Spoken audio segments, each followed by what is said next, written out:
Hello, hello. Check 1, 2. Hopefully this is working here. Can y'all hear me?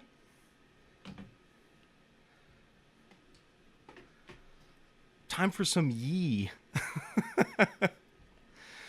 Right on. Hey, folks. Welcome to the Fangamer artist work in progress home working series. This is something that Fangamer's starting to do, and they originally there was a plan for Tony Kuchar, one of their designers, graphic designers, to do a stream. The plan was for him to stream today at 1 o'clock Pacific, but there were some technical difficulties, and so instead of Tony showing his creative process, Fangamer asked if I would be available to, in lieu of Tony, do a stream myself of showing my creative process and just kind of talking about video game music and how to play some video game music, as well as rearrange and do all kinds of things. Because music is, it's just the only thing that separates someone from being able to play music is just learning some techniques and kind of having it, just putting some time into it. Whether or not that means going to school for it or just spending time with the instrument that you want to play. Really quick, I'm going to fire up the chat on the screen in front of me here. That way it'll be easy for me to read what y'all are saying, because I also have the chat here, but I'm going to try to not crane my neck in two different directions. So let me grab this here. How's everyone's Thursday going so far?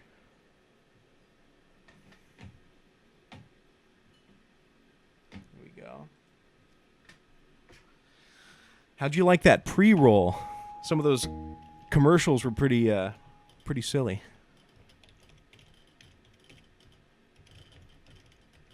Here we go. Yeah, the music in that last one, the Western, the Sunset Riders. Yeah, the music in that last one, the Western, the Sunset Riders. Yeah. Here we go. Turn off that, and we're going to do this. That was Mariachi Entertainment System. And I think Mustin produced that. Mustin from the 1-Ups. Okay.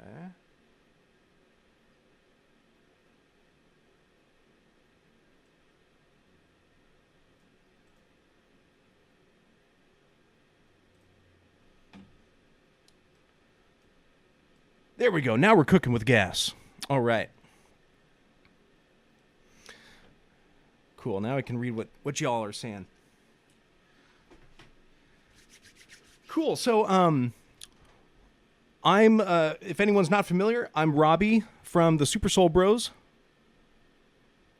I play piano. I played piano my whole life, essentially. I grew up in a family of musicians. Cooking with gas. I didn't really go to school for music. I did take some classes, but most of what I know is kind of informally learned, or it's not learned in a didactic or in a scholarly situation. It's more learning from experience and spending time with the instrument that I play, as well as learning from other people who may or may not have gone to school for music. But I grew up around my dad and my uncle and their friends who were musicians.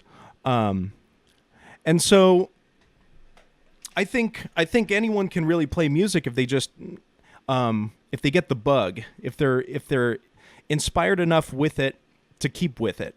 A lot of people want to be great immediately, and then that's enough for them to kind of stop continuing with it. But if you can get the bug, if you can find something that gets you that's satisfying and gratifying enough for you, even if you're playing something simple like that, that's the bug, and then that's gonna make you want to keep going with it and coming back to it. It's got to be fun. Talent is the ability to persevere through sucking. Wow, that's a That's a good way to put it. Um, so I'm here to kind of explain some things that I do. And I understand that a lot of people are going to be here with various levels of experience. But I'm going to try to keep it relevant for everyone. We might go off on some tangents depending on what questions are asked, but generally, I want it to be good for y'all. So I'll try to start off simple and kind of build in concepts. I think the stream title should be updated. Actually, if you just refresh the browser, I think the title is updated now. It just wasn't updated when I started the stream. So, as far as the structure of the stream goes, I have kind of a curriculum or kind of a bullet point sheet of ideas to go over, but we're not stuck to that. It's not very rigid. I'm more than happy to go off on any tangents that the chat would like to go into, if I think it's relevant enough for everyone. So essentially, it's an informal Q&A kind of forum style stream for the next couple hours. We're going to go from now up until about 3 o'clock. We're going to get into some different tunes. So let's see here. Actually, there were some questions that I think Fangamer had fielded. They had gotten some questions from viewers ahead of time, so I'll get into some of those as well. But feel free to pop any questions in the chat, and I want it to be a dialogue between y'all. Definitely feel free to chat and interact in here. That's the name of the game of this stream. Let's see here.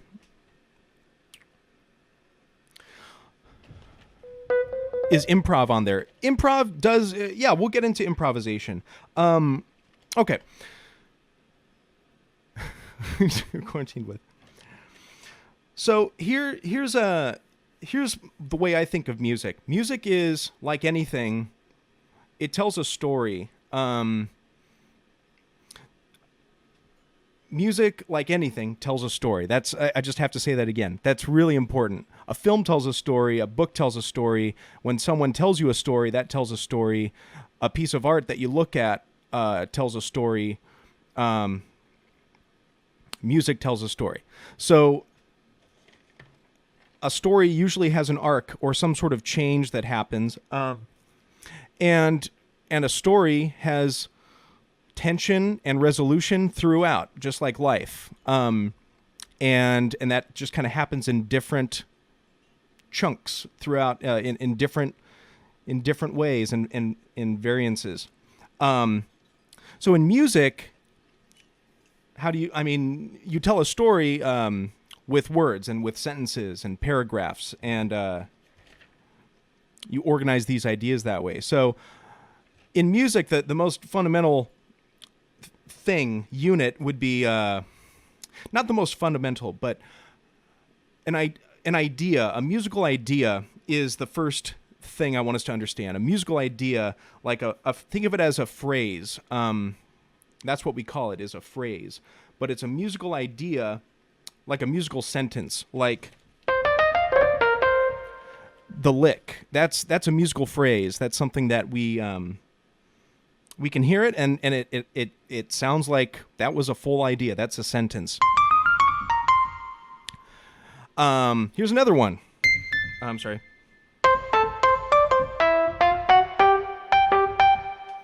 That's a phrase. That's an idea. It doesn't sound like it's quite resolved. It sounds like it needs another phrase or something to resolve it. So essentially we have phrases. They're like short musical ideas. It's a series of notes with some rhythm. And so then when you're composing or when you listen to a piece of music, you're hearing a series of phrases, which is like a series of sentences, and they communicate sort of like a paragraph, a section of a song. So then we have music that's broken into sections. You have an A section, a B section. Maybe it goes back to the A section, and then it goes to the C section. So music is kind of modular in that way. In pop music, you've got the verse, you have a chorus, maybe you have a bridge, and maybe there are other sections as well. But those are like the paragraphs that we're working with. So in music, video game music, or any type of music, it's structured in these sections. So as far as video game music has gone through a lot of different, it's gone through some different phases. Like, due to the technical limitations of video game music, back in the 80s and 70s, 80s, and 90s, they had to work with sound chips that would produce the sounds through electronic synthesis. Like, it would create tones, and that musical information was actually binary code. It was ones and zeros, and you'd have to, it would actually produce those sounds on the hardware. But the hardware back in the 80s wasn't that great, so you could only produce like 4 sounds simultaneously. Later in the 90s, it could produce more sounds, but that limitation at the very beginning of video game music required you to be very thoughtful with how you composed. The notes that you chose to have in the piece had to be really meaningful and have purpose. So in other words, you'd have to be a very good composer and distill the information down to a melody and maybe a couple counter melodies or harmonies, and then usually some sort of rhythm or groove, some kind of percussion. Yeah, absolutely. So limitation is a great spur for creativity. So that's why a lot of strong melodies and a lot of strong, good, memorable video game music came from the 80s and the early 90s. Then once we hit like CD-ROMs, where you could essentially have a full-fledged audio file on a disc, then the floodgates opened and all types of music could be used, even music that's not very strong melodically. So now you have a lot of music that's more ambient and less hummable, I'll say. So what I think a lot of video game music, the video game music that I respond to and that I think a lot of people respond to, is music that has a strong melody. And a melody is a sequence of notes with that play in a rhythm. The melody is the thing that you would sing or the thing that you would hum. So if you said, do you know the Mario theme? It goes dun dun dun dun dun dun dun dun dun dun dun dun dun dun. That's the melody. That's the important part of the song that everyone's going to recognize. If you were to hum the bass line of it, like boom boom boom boom boom boom boom boom boom boom boom boom boom, no one's going to recognize Mario's theme, even though that's the bass line of it. Instead they're gonna recognize the melody. So melodies are a big part of music. They're kind of like the most important. They are the most important thing in a lot of music. That's what people recognize. And so I like to think of music as being a sandwich, where what you're listening to at any given moment in a song, it's like if you took a vertical slice of what's happening at any point of a song, you have a sandwich. The melody is at top. That's what the melody is. Whatever that melody note is, that's sitting on top. You have a root note or a bass note, something that's the foundation at the bottom. And then the stuff in between is harmony. It's other notes that give context to the melody. So in other words, the melody has to be what it is. It has to be consistent. The melody is what makes the song sound like the song. But the stuff underneath it is the context or the backdrop against which the melody is resting. And this is the stuff that isn't essential. And it's also the stuff you can mess with and have a lot of fun with to rearrange a piece of music. So that's why you can have like a million different versions of Megalovania or Bob on Battlefield or The Legend of Zelda or all kinds of video game cover bands are doing this. Speaking of which, we've got a few people in the chat. If anyone's interested in video game music, I should shout out MagFest. MagFest is Music and Gaming Fest. I think they're going now 15 or 20 years strong. They're based in Maryland on the East Coast, and they have an annual event. that features a lot of video game bands, and Super Soul Bros has played there quite a lot. But yeah, they feature and showcase a lot of video game cover bands, and they also have a whole educational part, which Plasma Fire 3000 is responsible for in a lot of ways. It's called Jam Clinic, where they have people learning how to jam and play video game music. So it's good to have him here, and his name's Kevin. He can maybe ask some good questions as well.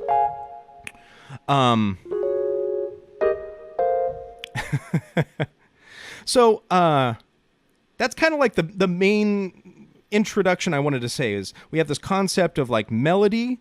Melody is the important thing. That's the key thing for a song to be a song.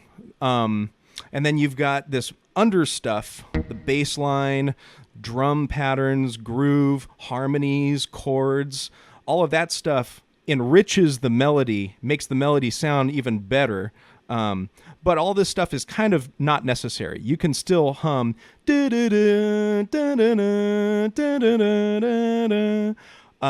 know that that's Pac-Man. But essentially, the under stuff is what rearranging a piece of music is, and that's the fun stuff. Knowing how to do that involves a lot of experimentation and not really learning any rules and just finding out what sounds good, or maybe a more direct way, more efficient way could be for some people to go to school and learn how to do that stuff. And I think the willingness to go and just try things out on the instrument, that's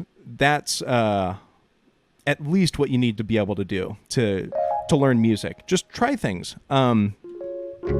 It's good. It's helpful to have someone hold your hand and kind of guide you, but also just don't be afraid to just throw your hands on some random notes. Whoa, that sounds kind of good.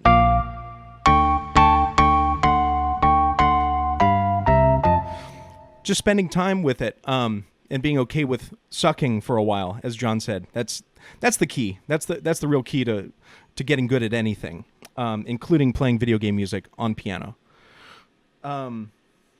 So let's see here.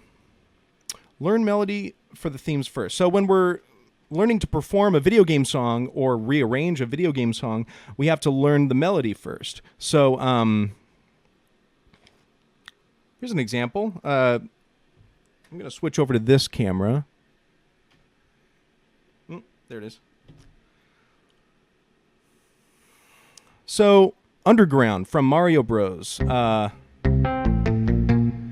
going to switch over to a piano sound so it's a little more easy to hear. That's actually a melody in and of itself. Like, that song is just a melody.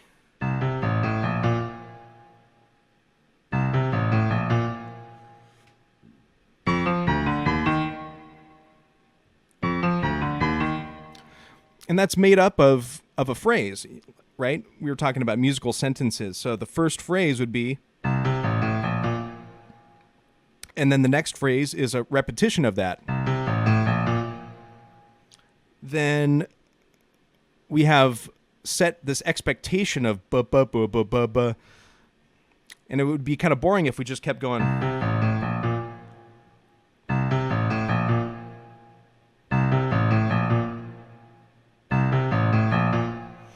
So let's switch it up. Let's keep it familiar, but switch it up. So now we're going to a different tonal center. We're going to a different chord or a different position of the scale, essentially.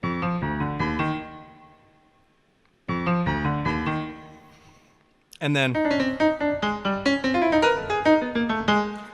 you've got all of this other stuff. But music is built... Sorry, I'm going to try switching this. Music's built up with different sentences, different phrases, and those phrases create tension and resolution. I'm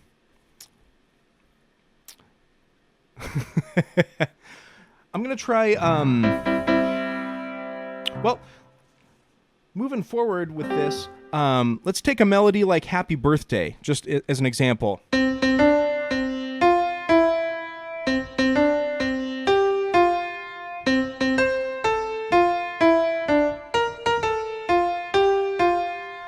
So that's our melody, and now an example of harmony happening underneath that melody would be something like this.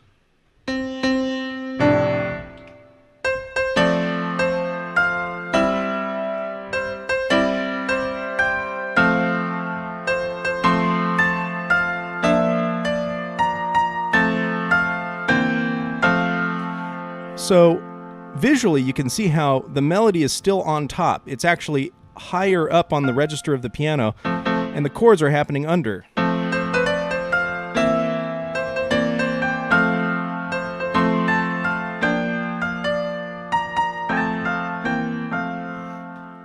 So that's playing the chords that we traditionally would kind of expect in the Happy Birthday theme.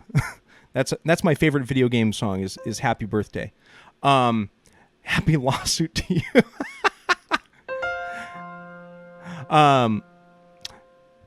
But we can switch up that stuff underneath to rearrange it.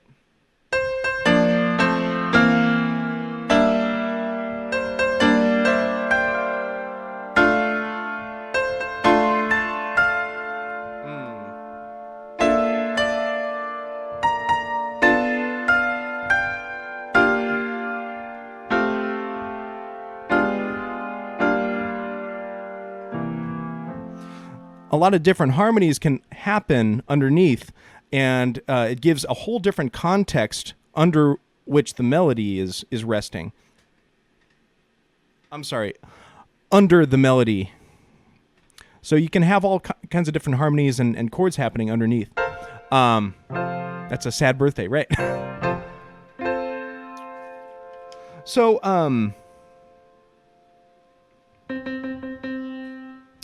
I'm going to go into, with that Happy Birthday tune, you can also kind of change up the feel. In that example, I just played different chords, but I could also change the feel of it. Like,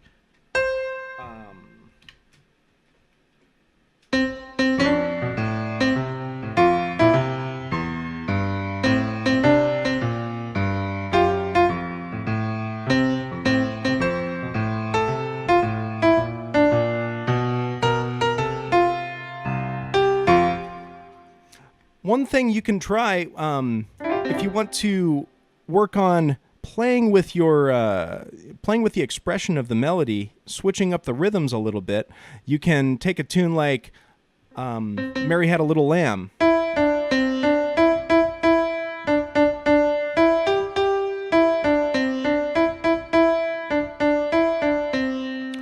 And listen to, you can play a different pattern with it, or rather, you can switch up the feel of it.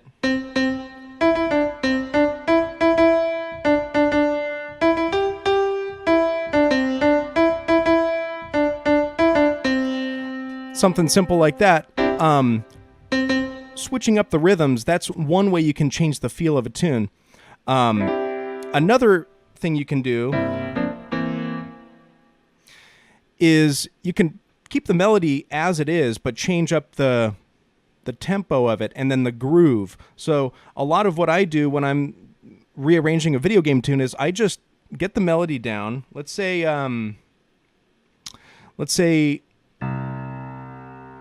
Green Hill Zone from Sonic.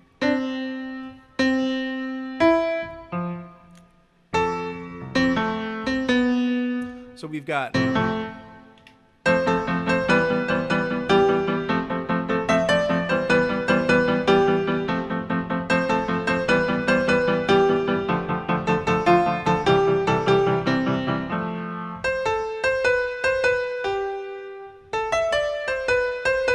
this is just the melody.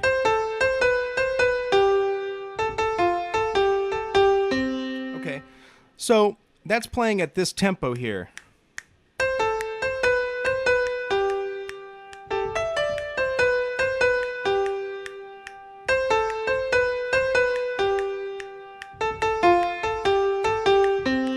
let's slow it down a little bit.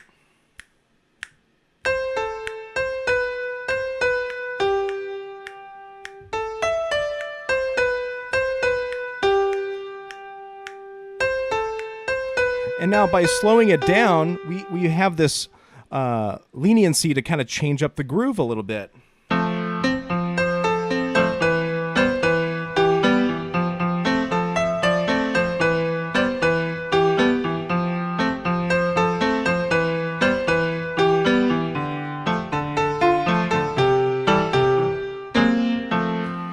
So something as simple as playing the same melody, but if you have a sense of where that downbeat is, what's the tempo that you're playing this tune at, certain grooves can be used. You can give it a Latin feel.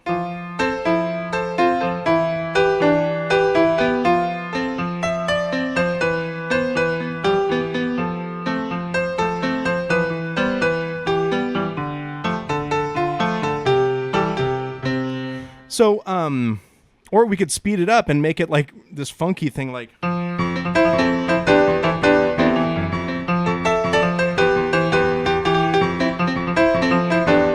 Or,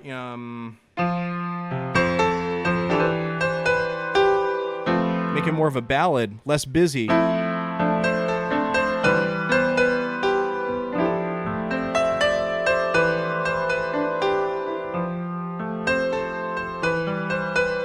So these are just examples of different feels you can give a melody, and then that's in a nutshell rearranging for me. There's more to it than that, but just changing up the feel or the style while still maintaining that melody, that's what people are going to recognize and say, oh, that's Green Hill Zone, but you can switch up the feel or the chords or a lot of different things. Again, that sandwich. Melody stays what it is, but all that stuff underneath can change. Think of it as the backdrop or the context above which the melody sits. Yeah, exactly. You can add licks from the... Yo, Don Palabakis! Transitioning between a song. So that's a good example, good question. I'm also going to try to read the chat a bit more actively now that I'm kind of getting over the main fundamentals, and now we can exemplify some of this stuff, and I can teach a couple songs as well. But how do you transition between a couple songs? Well, the tempo, I like to maintain a constant tempo if I'm going to switch between a couple songs. So some songs that are meant to be played faster or slower, they might not be very compatible with the song that I'm playing right now. So if I'm playing Green Hill Zone,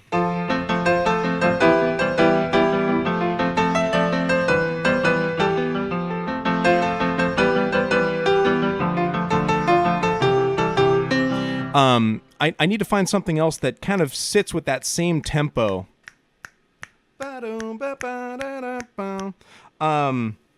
Which actually not a lot of songs in the Super Soul Bros repertoire fit. It's actually pretty fast. So if I were to transition into Chrono Trigger,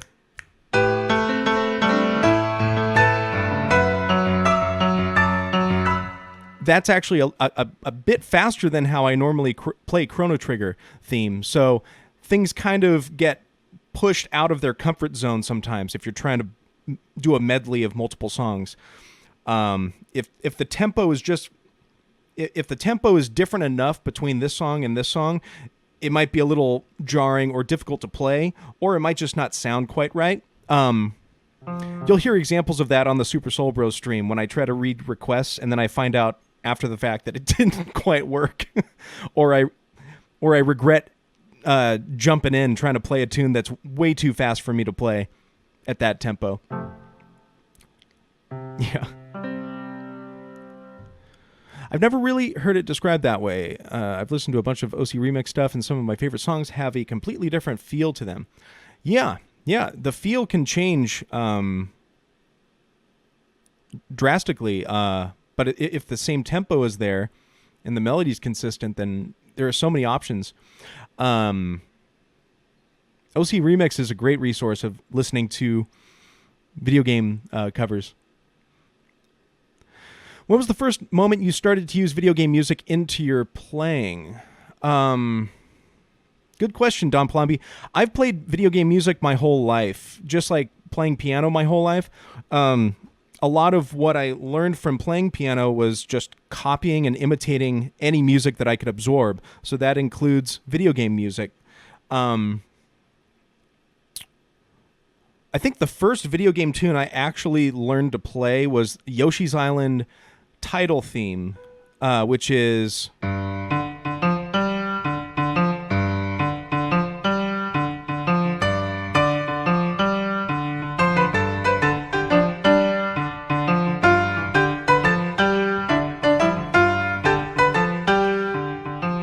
That was like, I think I was 8 years old when I did that one. But music is music, everything's everything. So that's the fun of that I like to do is mixing totally disparate ideas, throwing in the McDonald's riff.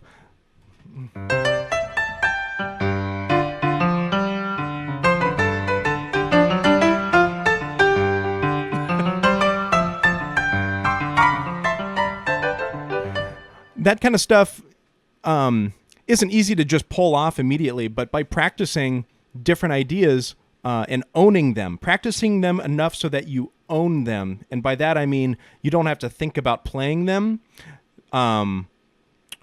that's when it's part of your vocabulary now. It's kind of the difference between, you know, speaking fluently in a different language versus like really having to think, what's that word for that?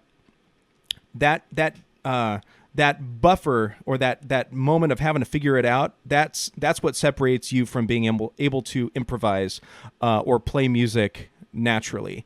And so spending time working on your vocabulary. Don't try to do everything all at once, but just pick a couple licks or a couple ideas, a couple memes, and get those down, and then they're yours, and you can use them in different contexts.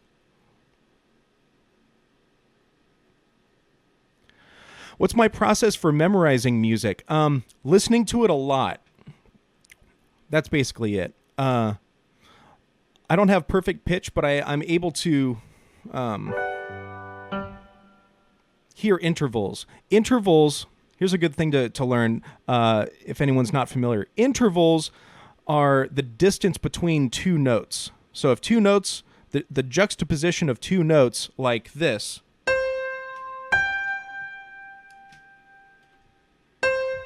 sorry. This is what we call a perfect fifth interval. The distance between this note up to this note is called a fifth. It's actually called a perfect fifth. This would be called a second because it's two notes apart. This would be called a third. That's a third interval. This is a fourth interval. This is a fifth interval. And I won't get too into it. There's actually more specific names like minor second, minor third, major third. A lot of other more technically accurate names for these intervals. But the main idea is an interval is the distance between two notes. And you can hear that. You can hear those distances. And the more you train your ear to know what that distance is that you're hearing, da, da, you can hear that that's a fifth, then that enables you and empowers you to work out a song by ear. There are also some cool songs you can use as a template to remember what a certain interval sounds like. For instance, that perfect fifth you can think of as the first two notes of Star Wars. Da da da da da da da. Da da da da da da da da. Perfect fifth. This is the Star Wars theme. That's a way you can recall those. You can learn and educate your ears to recognize certain intervals, and the more consistent and better you get at recognizing intervals by ear, that's what will help you learn and that's a way to learn a song.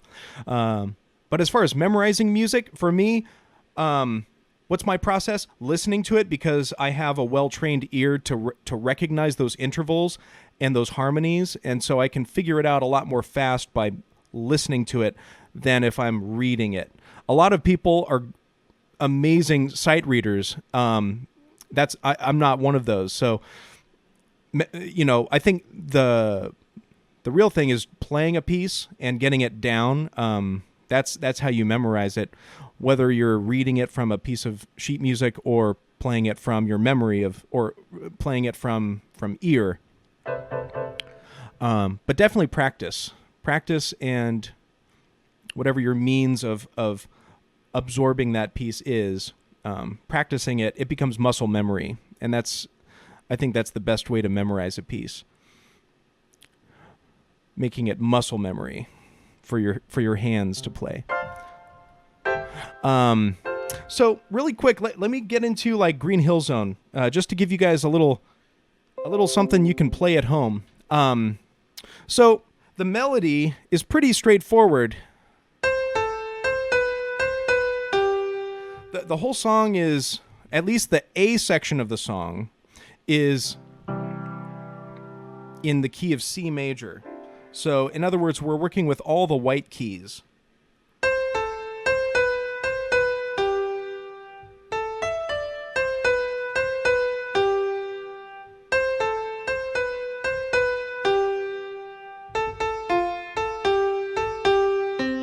So that's got a bit of movement there, but it's all working within the C major scale.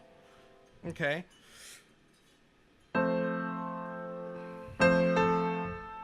We have a lot of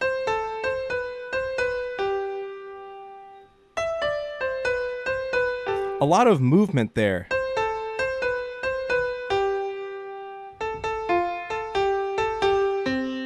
So that melody is broken down into a couple different phrases. We have this first phrase, and then the next phrase. Okay, same kind of rhythm happening there, but different notes. And now the third phrase, which echoes the first phrase that just happened. And then a totally different fourth phrase. So the sonic Green Hill Zone A section of the melody is made up of 4 short phrases, and they all kind of have some similarities, but they're different in different ways. Now, if I were to take this melody and add some stuff to it to make it a little more fun to listen to and more enriched, I would add some chords.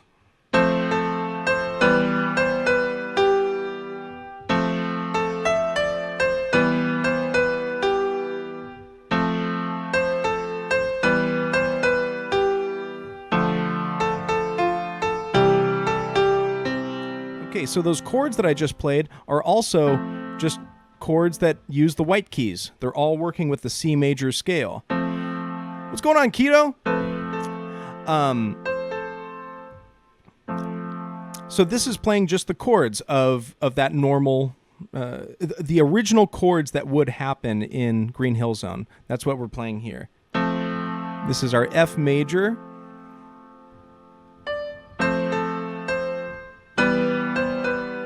Now we have this chord. We have an E minor chord. It's okay if these don't make sense to you or if you don't know what these are.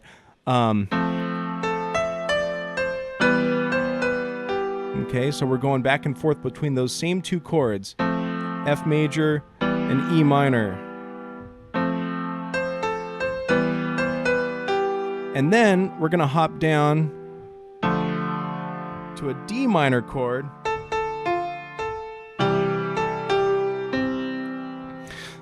We've resolved down to our 1. Okay, so this is an interesting thing to talk about as well. How music, like I said, music is it's a series of tensions and releases. Essentially, it's contrast. It's that contrast of tension, dissonance, and resolution, and at home, at rest, at peace. It's all of those things. So, in the song, when we're playing a song that's in the key of C major, a C major chord is going to be our home. That's our tonic. That's our one of the scale. So when we play a C major chord, when we're playing a song that's in the key of C major, that's going to sound at rest. That's going to sound like it doesn't really need to do anything more. It's resolved. But if we go anywhere else, so here's our C major chord. This is at rest. This is our one chord. We call it the one chord because it starts on the first note of the scale of C major. But if we go anywhere else,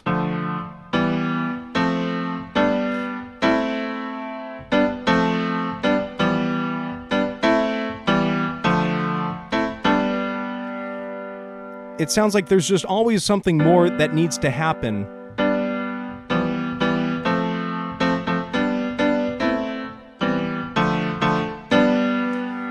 Until it finally goes home. It finally is back at its one. So a lot of this stuff is perhaps some of this might be too technical, and let me know if it's too advanced, but I'm trying to just make it understandable even if you don't know technically what I'm playing. The concept here is that music is constantly teasing this resolution, but not quite resolving until the very end when it goes to the one chord. And so Sonic the Hedgehog is doing a great example of that. Because in Sonic, C, that's the chili dog at home. That's the chili dog that he wants to get it back at home. That's the C major chord. So anywhere else is him yearning for that chili dog.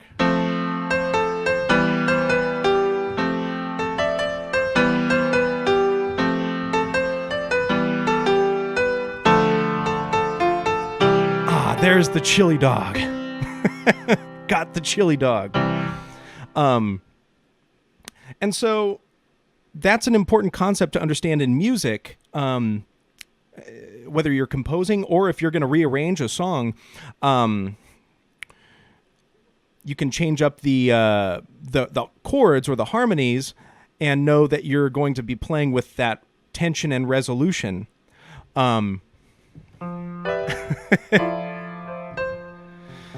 Mecha Choi, ping me in the next maybe half hour, and I want to go into the 251 because that's a cool thing to get into. Yeah, Mecha Choi. Give it up for the Mecha Choi. Another Fangamer, what would you say? He's just a swell guy and another Fangamer a fam gamer. He's been playing piano at the Fangamer booth with me in years past, before Super Soul Bros started doing it. Fangamer adjacent, yeah. He's also you've done some work for Fangamer. You've invented that vertical switch docking station. Super cool.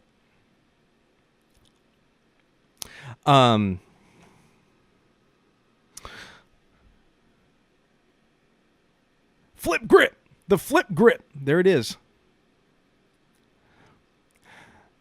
Gwobs, who are some of your favorite non-video game musicians and bands that influence your style? That's something that I could talk for the next 2 hours about. But essentially, if I a short list would be the band Stuff, which is really more a super group of a bunch of musicians, but they all played together very well and created some really good grooves. They were the session players out of New York during the 70s. And early 80s.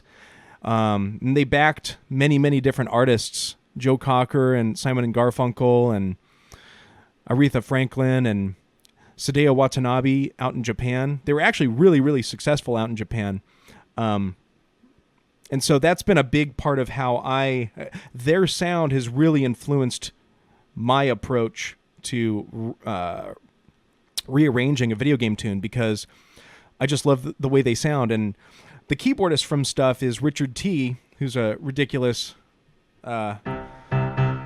pianist, gospel player, but also classically trained. And it's like this very funky and at times very pretty, like it's this interesting juxtaposition of styles with Richard T.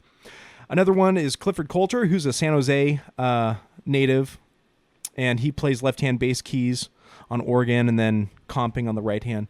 Both Richard T. and Clifford Coulter are my two main guys, and they both are similar in that they play root notes. They play bass on their left hand, and then they play chord voicings and harmonies on their right hand.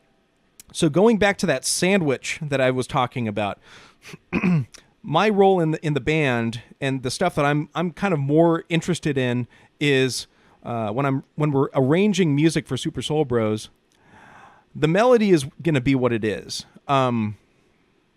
So what we bring to the table is the bottom everything, that bottom 90% of the sandwich, and Stuff and Richard T. and Clifford Coulter, they just had some great infectious grooves, and that's all that bottom 90% of the sandwich. And being a keyboardist, it's kind of being you're kind of overly powered to have a lot of control over that bottom part of the sandwich, because you can play the very lowest note of the sandwich, which is going to be your root note of the chord. For instance, if we were to play Sonic the Hedgehog Green Hill Zone again, this chord that I'm playing down here, this chord on the left hand, I'm playing 3 notes here. The bottom one is F. The next 2 are A and C. If you put those 3 notes together, it creates this sound, and we call it F major. But what's actually happening here is, or an important thing that's happening is, F down here is actually the root note. This is what we call the root of the chord. This is the foundation of the chord. This determines what these 2 notes sound like. Here's an example. If I play just these 2 notes, here, let me give a different example. Listen to this. These 2 notes, these 3 notes, they sound C minor to us. They sound like that could be Guile's theme. It has a minor quality. But, and the reason it sounds that way is because we're playing C here at the bottom. But if we change the lower note to something different, now we have a very different kind of context. It sounds very different. Let's play the same notes here again, but now I'm going to switch up the lowest note to be this one. Now it has an A flat major sound. Let's try this one. Ooh, that's very tensiony. I'm still playing the same 3 notes here, but I'm changing the lowest note. That's what we would say the bassist is playing. The bassist's job is to play the root of the chord. And so when I play this note, this is saying this is the root of all of these notes. And this sounds this way. If I play this, then this becomes the root. This is A flat. And so that's going to sound this way. If I play something else, let's try this one. That's a little more dissonant. That's kind of wacky. Some notes might be a little sour to you. It might not be fun. It might not sound the way you want them to. But the point is that the lowest note being played, the bottom slice of bread of that sandwich, is what the bassist is doing. And that has great power and great responsibility to play. The bassist has a great responsibility of choosing what's really the sound going to be. What's the bottom line? what does all this other stuff that everyone else is playing above me, what do I want that to sound like? And you can choose that as a bassist. So being a piano player that can play bass lines, that gives you it's a very OP thing. But I think that's a great thing for pianists or keyboardists to explore is they can audition, they can try different low notes, and that changes the whole context of the chords that are being played or the melody that's being played. So this is a really important concept for rearranging a song, because you could keep that melody consistent, but you can change the chords, and you can change that bottom slice of bread, the bass line, change what that root note is, and then you've got a very different sound out of it. Actually, let's go back to Guile's theme, because that's a great example of this. Guile's theme, the melody is actually it's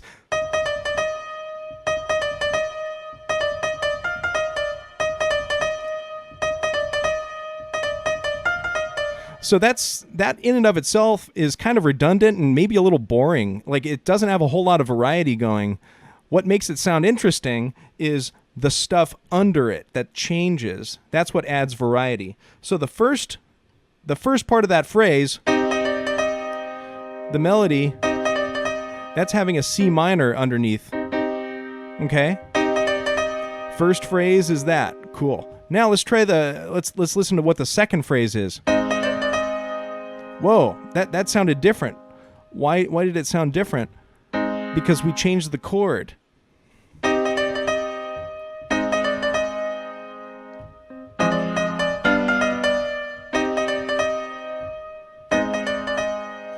So changing the chords underneath the melody does a lot to make it sound interesting. Now, the actual chord voicing that I do, because I'm trying to do a hybrid of melody and harmony in one hand, so that my left hand is free to play the bottom slice of bread, the bass note, the root note of the chord. So when I play Guile's theme, I'm doing this. That way I'm getting this, I'm getting harmony and I'm getting the melody still. Okay, then the next phrase is the same thing, but it sounds different because I changed that bottom slice of bread down to an A flat.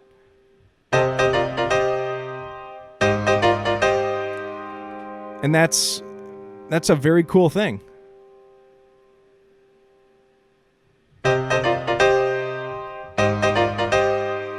It sounds great. I love it. I love it.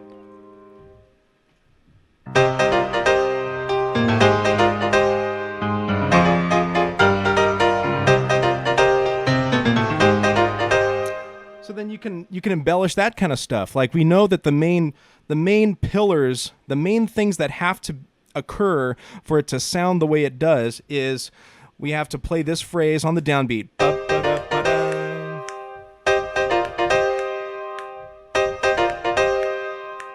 And we know that the chord changes, the slice of bread changes on the next measure. So we're playing like 1, 2, 3. So 1, 2, 3, 4. 1, 2, 3, 4. That's a full measure. It's hard to count that while playing it. 1, 2, 3, 4. 1, 2, 3, 4. Okay, so it's one bar, one measure of that phrase. And then the same phrase happens for the next measure, but now we're playing A flat. So the two measures are... Okay, so in my mind, I'm thinking we're playing essentially C minor for one bar. 1, 2, 3, 4. Then we go to A flat for a measure. So measure 1 is C, then the measure 2, the next measure is A flat. So here's when it gets fun. We know that we have to be playing C. We have to play that at the beginning of that measure. Then we have to get to A flat at the beginning of the second measure. That's all that really matters. In the end, it doesn't even matter. But basically, when you play chords, or when you're playing a bass note, you want to play the root note of the chord at the beginning of that measure. So C, 2, 3, 4, A flat, 2, 3, 4. C, 2, 3, 4, 2, 3, 4. That's all that really matters. Those are the points that those notes have to happen.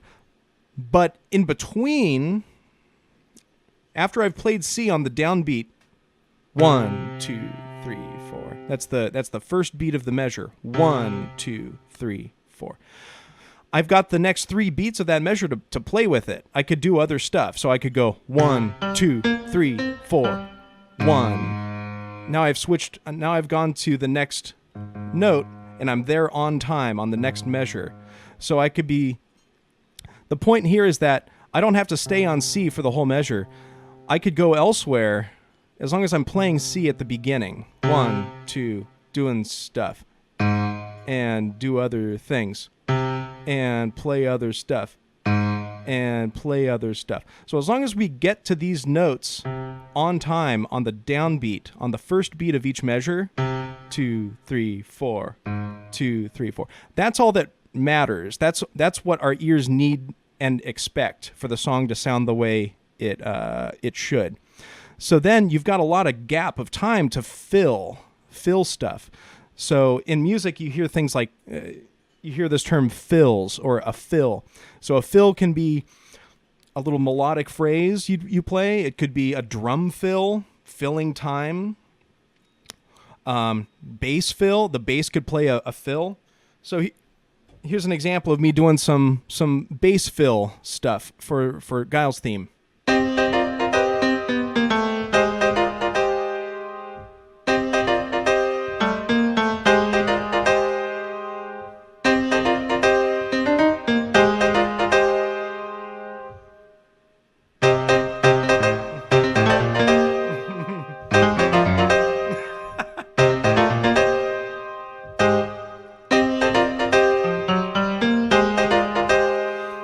So the important thing is to land on those notes at the beginning of those measures, and as long as you're doing that, then you've got a lot of ability to play other stuff in between those destinations.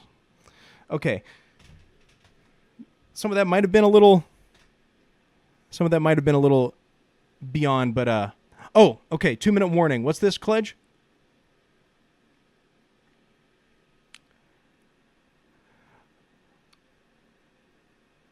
Don't let fillings overwhelm the meat of the sandwich. Okay, cool. That's right. Jazzy was saying Clifford Coulter's album, he's got a few albums, and his music's only available on YouTube. It's not on Spotify yet. So we've got to chat with him and his daughter and see if we can make that happen. Okay, cool. Thank you, Mecha Choi. Also, shout-outs to Jazzy Boho, my sibling who has some role in this whole stream. They've been trying to make the stream... They're part of a team or a department of folks making this regular content for Fangamer's Twitch channel. And so I think this is the second installment of this series, and hopefully it'll turn into more of a regular thing. But shout-outs to Jazzy Boho. Give Jazzy a nice clap.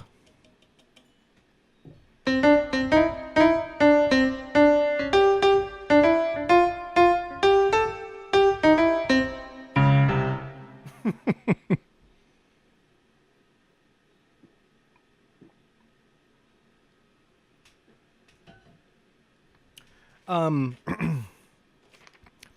gonna go into Megalovania really quick, just to further demonstrate this idea of melody resting on top of the stuff on the sandwich.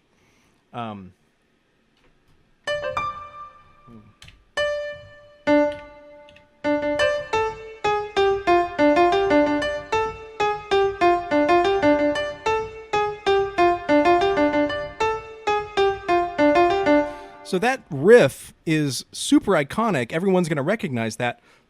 but it's not changing.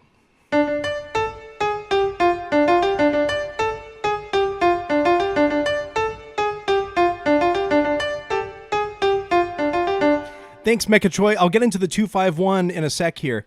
So what makes Megalovania sound so cool and interesting and non-redundant is that bottom slice of bread.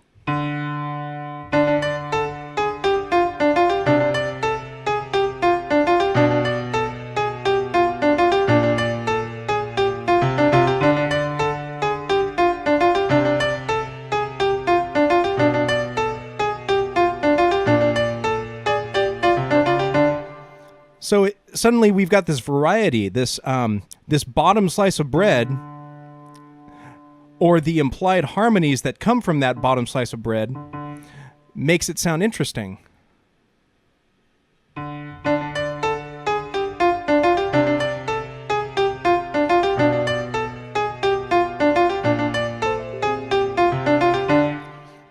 So, namely, what's happening here is this riff is working with a D minor blues scale. For anyone that's interested in what that is, this is what it looks like.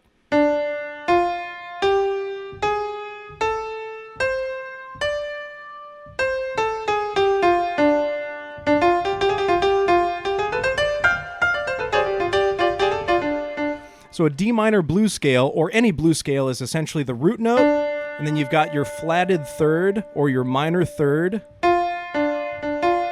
and then your fourth, your fifth, and then the note in between the fourth and the fifth, which is your tritone,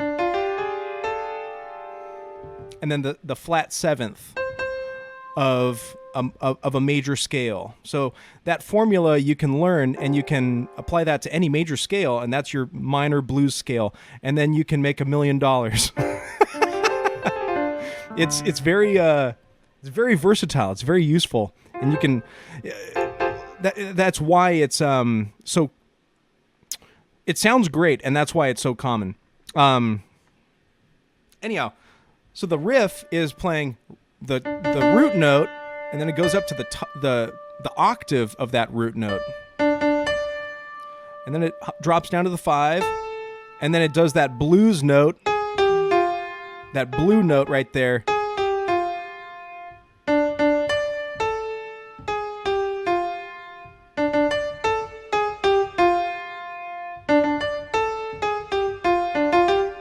So it's actually walking down the entire scale except for that 7. So it's very clearly outlining this D minor sound, this D minor blues kind of sound. So it starts off with D on the bottom. The bottom slice of bread is D. So that's congruent with what's happening on the right hand. This is outlining a D minor blues scale, so that tells our ears we're hearing some D minor stuff. And then the left hand, or the bassist, is playing a D. So that's completely correct. That makes sense to our ears. It sounds D minor. Okay, then the next time we play it, we play a C down here.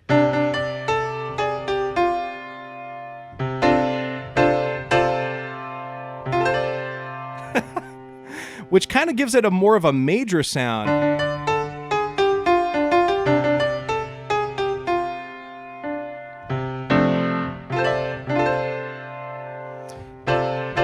At least my ears hear it as more major.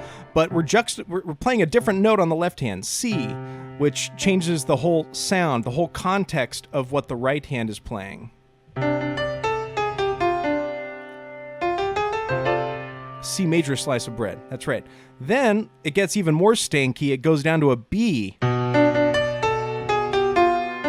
Now it's got this like half diminished sound.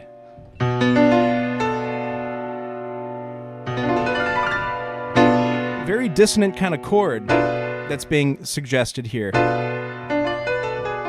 Or you could think of it as a D minor 6 kind of thing. To be or not to be slice of bread. And then finally, it goes down to a B flat, which changes the whole polarity of what we're hearing. It sounds major now. It sounds like a B flat major sound.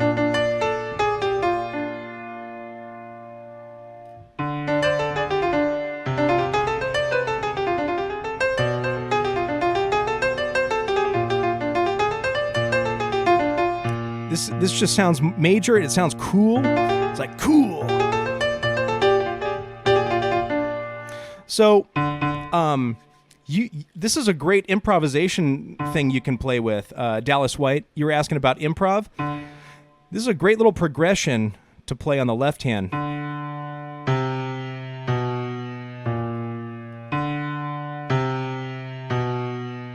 And then play just D minor blues stuff on the right hand, and you've got some cool sounding jazzy stuff.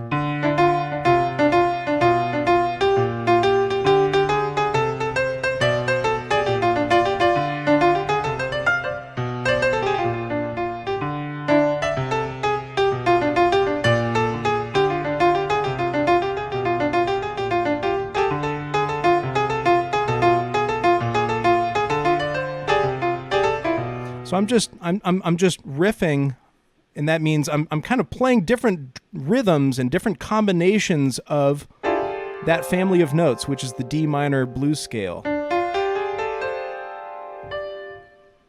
And a scale, which is a series of notes like that, it's constant. It goes all the way up and all the way down the piano. So I'm not isolated to just here. I could play these same notes up here or down here. It's a continuum of those notes. So learning scales is a great way to improvise, because if you learn what scales work over different chords, then that's your safe zone. Those are the safe notes you can work with for it to sound good for you. And a lot of different people have different tastes. So what might sound good to some people might sound kind of boring to other people, or what might sound interesting to someone might sound really weird and dissonant to other people. But it's safe to say the pentatonic scale and the blues scale is pretty happening. A lot of people like it, and that's why it's pretty ubiquitous in pop music and video game music and any sort of popular stuff. This sandwich is dissonant to me. Yeah. Okay, this is a good little thing to get into. 2-5-1. Okay, so this is some theory. This might be a little over your head, but I think it makes sense. Or I think I can explain it so it makes sense. Remember how I said music is like a journey of like dissonance and different things and then resolving. And how that resolution, that home that sounds resolved and at rest, that's the one chord. That's the one chord. So in the case of C major, I keep clicking the wrong button there. If we're playing in the key of C major, our one chord is the chord that happens if we start on the first note of the scale. So this is our one chord. This would be our two chord because it starts on the second note of the scale. Again, a scale is going to be a series of 8 notes, or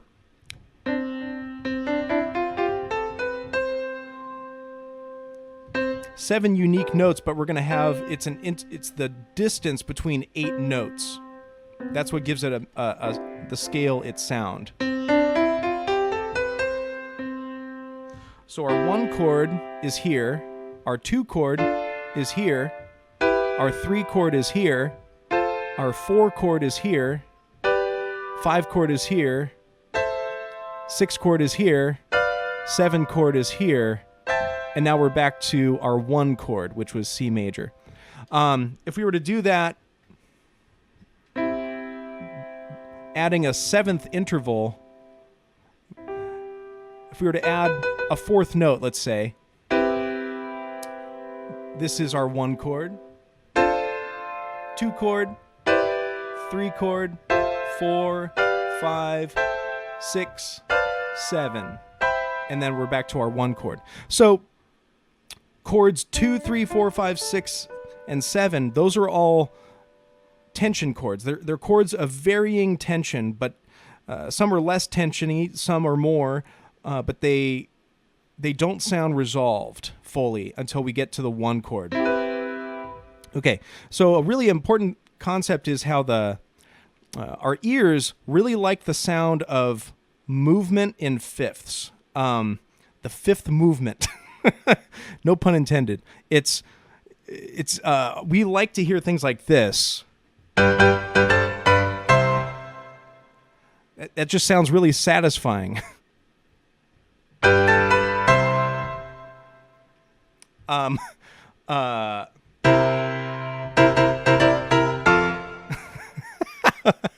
Everdread likes that. That's essentially playing. I'm playing a 5 chord, and then resolving to the 1 chord. There it is. Nice resolution. It's a nice scratch on the back there. If I stayed on the 5 forever, it would just sound like it sounds like an itch you can't scratch.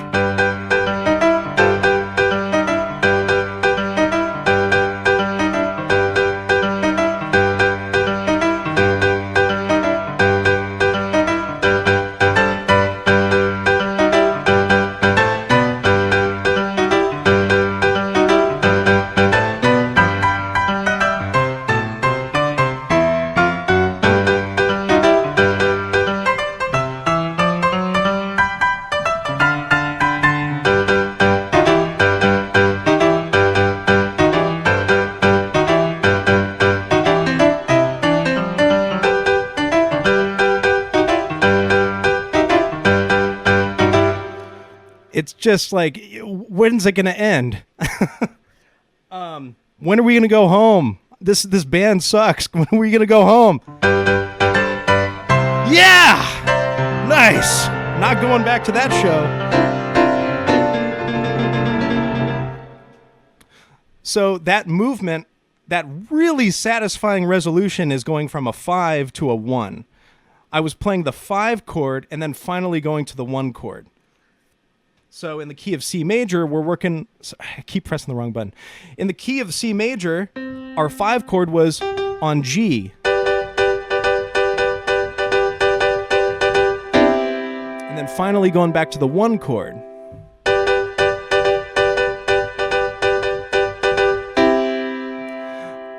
Colin Brain, can you make that a song in the Super Soul Bros song list? You can credit me for the artist, but just say like 10-hour loop of 5/7 chord, 5/7 10-hour loop, and that'll cost. We'll figure out a price point for that.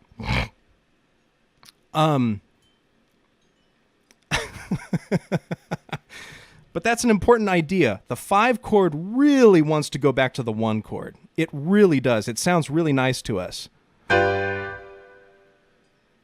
So, if we know a song, if we have a song that we've learned and we want to embellish it, actually, this is something that Mecha Choi was asking me during the Super Soul Bros stream earlier. I was playing, what was I playing? Oh, I was playing a Fire Emblem tune that I had learned, and my destination, the chord that I was approaching, or the next chord that happened in the song was essentially a 1 chord. And so for me to add some stuff to make it sound cool, I went to the 5 of that chord to make our ears even more so want to land on that 1 chord. So this is just a really useful device, a really useful tool to add more tension to make that resolution all the more gratifying. Is if you play the 5 chord of whatever you're trying to get to, then you go to the 1 chord. So now let's take this a step further. Actually, let's go back to Green Hill Zone. Sorry, I need more coffee. I'm kind of slowing down here, but I'm going to go back to Green Hill Zone and demonstrate why a 5 chord would be a good thing to use.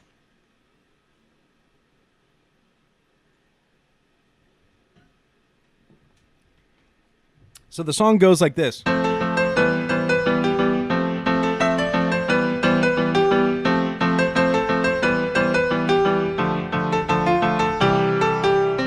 Okay, so that's a resolution. It goes to the 1 chord, and that's cool, but I think it could sound even more of a satisfying scratch on the back if we went to the 5 before we go to the 1.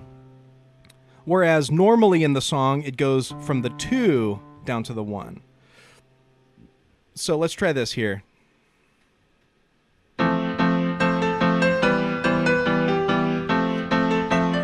So instead of going to the D minor chord and going to the C major chord after that, I'm going to go to the 5 chord.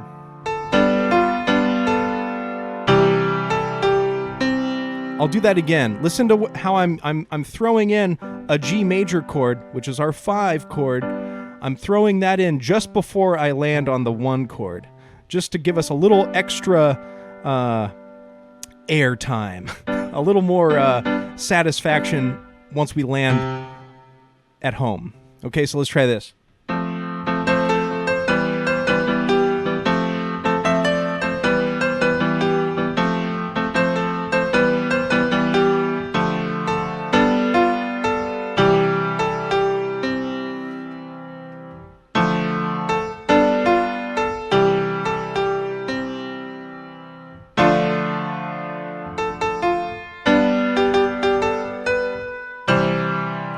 Can you hear that?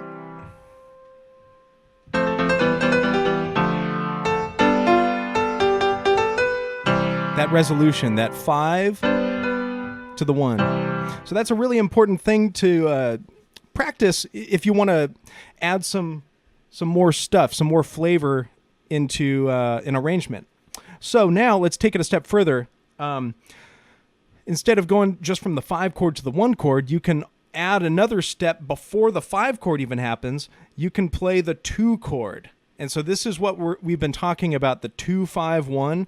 That's basically a chordal meme, a progression meme that happens in lots of jazz and pop music, but it's this maneuver of going from the 2 chord to the 5 chord and then to the 1 chord. So instead of just playing 5 to the 1, we're going to start off on the 2 and then go to the 5, and then to the 1. And that's going to build up even more tension, and it's going to make us really want all the more to land on that 1 chord. And it just so happens that that's what I did in Green Hill Zone, because we go to the 2 chord, which is the D minor, and then I inserted the 5 chord, and then we went to the 1 chord. So I don't really have to explain or demonstrate that further, because I just did that naturally in the song. But that's the sound of a 2 to a 5 to a 1.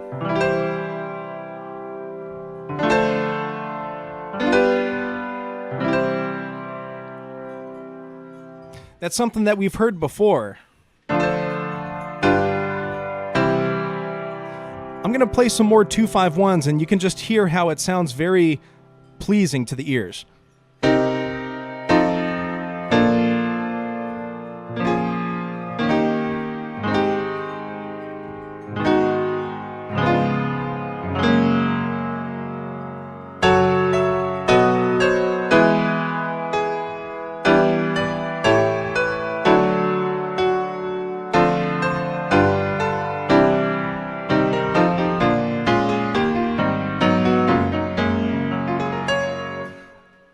Those are all little 2-5-1s happening. 2-5-1, 2-5-1, 2-5-1, 2-5-1, 2-5-1, 2-5-1. Sounds good to me. I could do this all day.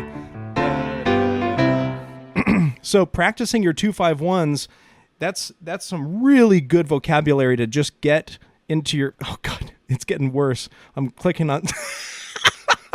Sorry, folks. Practicing your 2-5-1s, if you want to make things sound more jazzy, that's a really good embellishment to get into your muscle memory. Again, if you want to be expressing music freely, just as you want to, if you want to speak a language fluently, you need to work out this vocabulary so you're not even thinking about it. It should just be muscle memory, and so that you're not stalling thinking, what is the 2 of this scale, and then what's the 5, and then what's the 1. You want to practice it in all those different keys, or at least in the keys of the songs that you're going to use them in.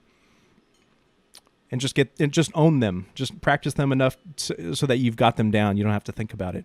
And then you've got a very impactful meme to throw in when you're doing any song. If you're landing on a chord, you can play the 2 of that chord, then the 5 of that chord, and then land on the 1 of that chord. And that's going to give you some real nice head turns.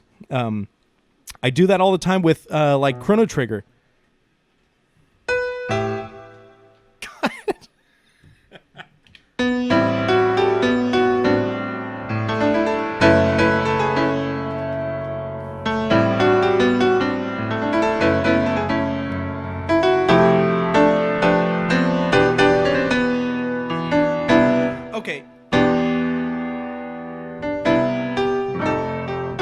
Okay, this is the part I wanted to show you when I go.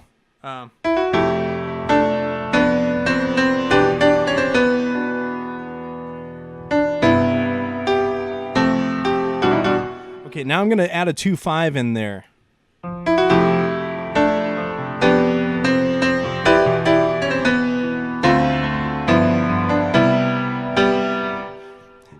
Might have missed it there, or it might not have. That might not have been super apparent, but I'll do it again.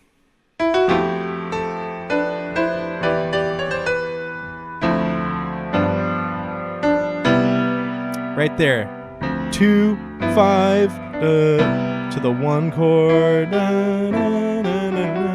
So that's probably a lesson in and of itself of how to apply the 2-5-1. But I wanted to give just a quick example of how, essentially, my destination in that part of the song, the important note I need to get to for it to sound correct, is to get to a C major chord.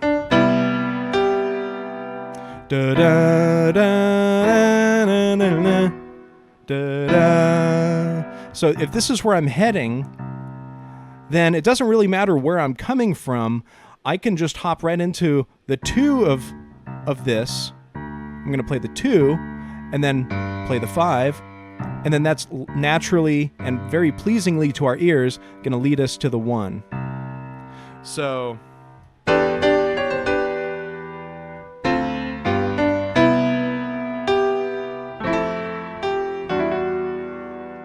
like, that doesn't happen in the song, but it sounds okay happening. We can add that in because it's a very natural and nice progression that that guides our ears even more to our destination, which is that C major.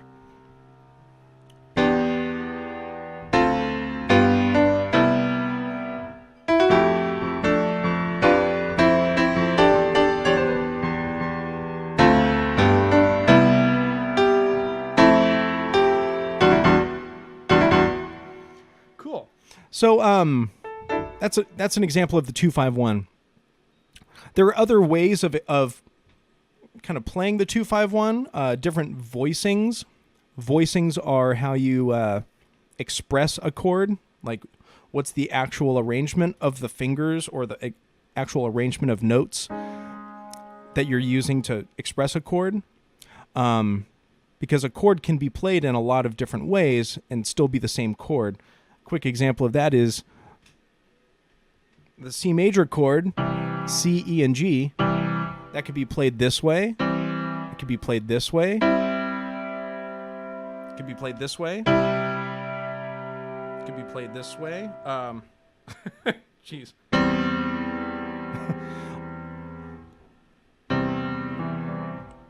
You can disperse those same 3 notes of C, E, and G anywhere across different instruments, across different parts of the piano, And that's all going to point to this idea, which is C major. And so playing a 2-5-1, you could do that a lot of different ways. You can voice it a lot of different ways, and some sound cooler than others. But that's the concept of a 2-5-1. That's really common in embellishing things for me, because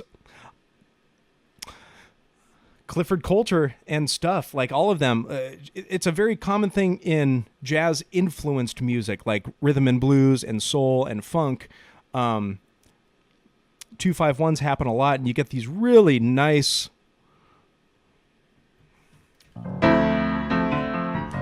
Let's see, I'm going to play a little bit of like Dire Docks and try a little, some 2-5-1s here.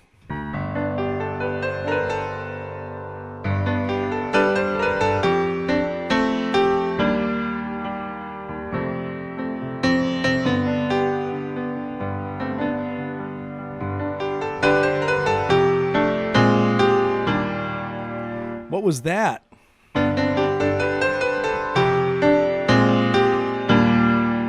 That sounds kind of cool. Why?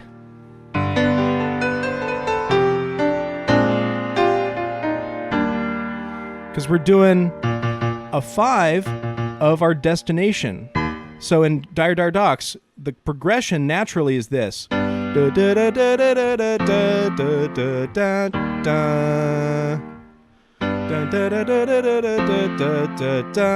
E flat major. This is where we have to go for it to sound like the song. Or we don't actually have to, but if we wanted it to be more accurate to the song, we have to play that chord. So how can we get to that chord? Well, let's play the 5 of that chord, because that's the destination note, and we can play the 5 of it before to make it all the cooler and sound more satisfying. So let's try that.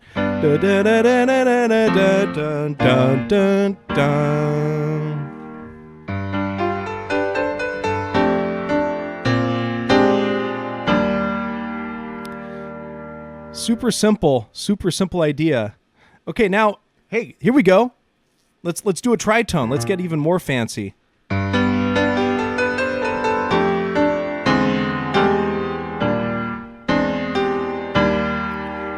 Tritone. That's getting a bit more advanced. Might be outside of... Well, I'll get into it really fast.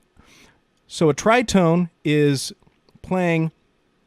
Instead of playing the 5 chord, you're going to play the tritone of that chord. A tritone is, by the namesake, a tritone is the interval of 3 whole tones. So a tone is 2 half steps. This is a half step. That's another half step. So here to here is a whole step, or a whole tone. So a tritone is... There's 1 whole tone. Here's a 2nd whole tone. Here's a 3rd whole tone. And listen to that interval.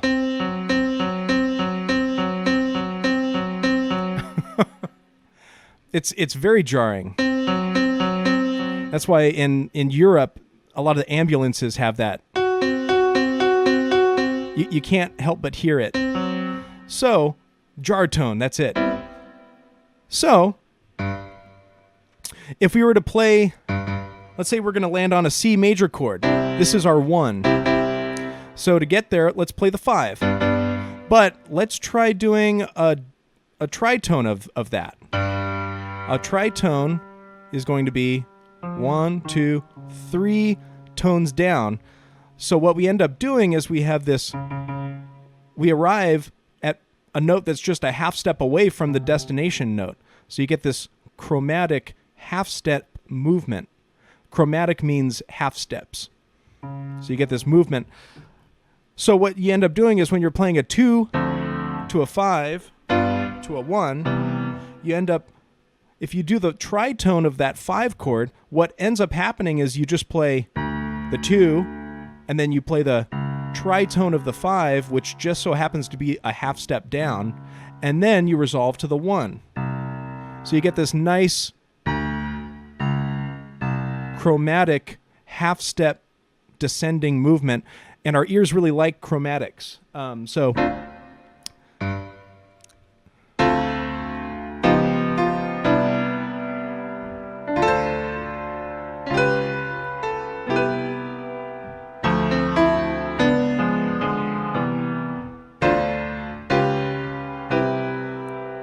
that's just an example, and so you can use that as well. That's just another example of how you can voice a 2-5-1 in different ways. How about altered dominance? That's probably beyond the scope. I should probably cap it there with going into tritones. Also, because I'm not. Well, I'm familiar. I'm just not. With my halftone, whole tone scale, and altered scales, that's some muscle memory I need to work on. But I understand the theory, and I can explain what to do with that stuff. I mean, yeah, that is what it's doing, Mechachoy. But there's just a more, I guess, academic term for it: tritone substitution. You're substituting the 5 chord to be to play the tritone of the 5. But same with me. Like I never knew that that's what it was called. I heard someone mention the word tritone, so I just thought, okay, well, I guess that's a tritone. But I related to it more as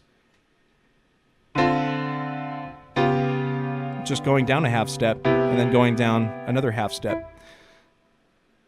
Yeah, I'll show it on Dire Dire Docs one more time.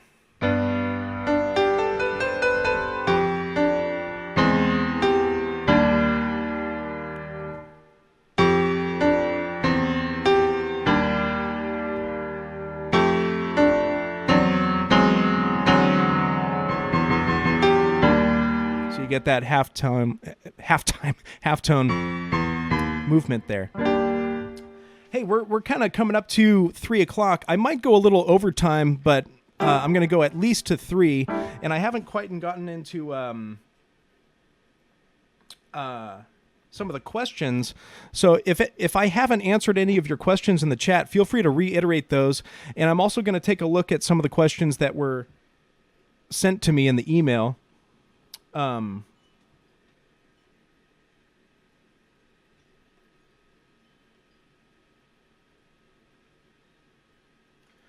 One of the questions I got was, what is your favorite feel-good video game music song?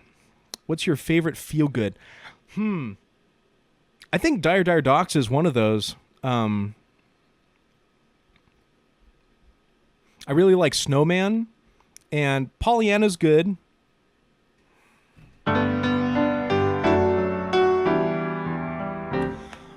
Here's one I like, though. It's Little Nemo.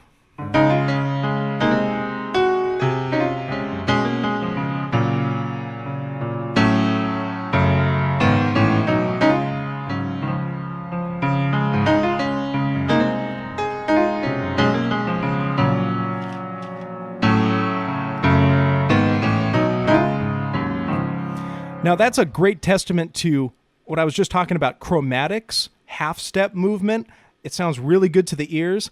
That tune is just that all day. It's just half-step movement all day. Watch my left hand here. Watch what's happening.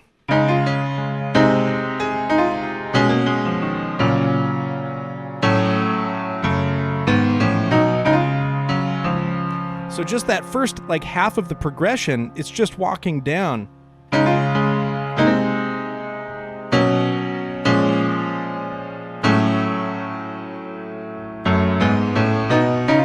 And then it's got more linear movement. But it's just so good. Chromatics. Half steps.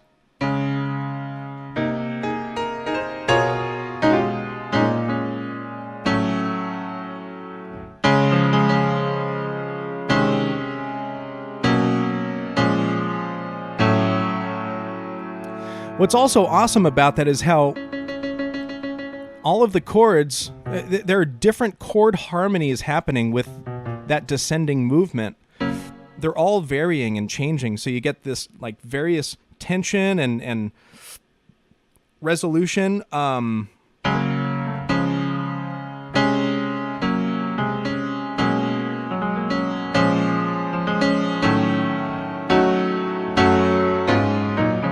Absolutely. It's got a lot of gospel changes in there. Gospel music has a lot of really good tension and resolution happening in a lot of those different progressions.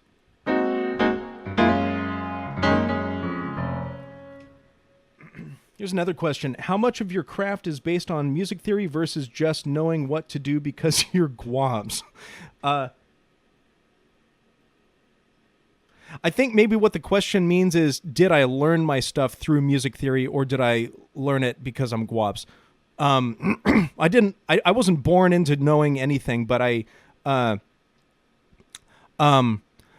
definitely worked a lot of things out just by spending time with the instrument and noticing patterns and replicating those patterns and copying as much stuff as I could from recordings, even if I didn't know what it was that I was, even if I didn't really understand why it worked.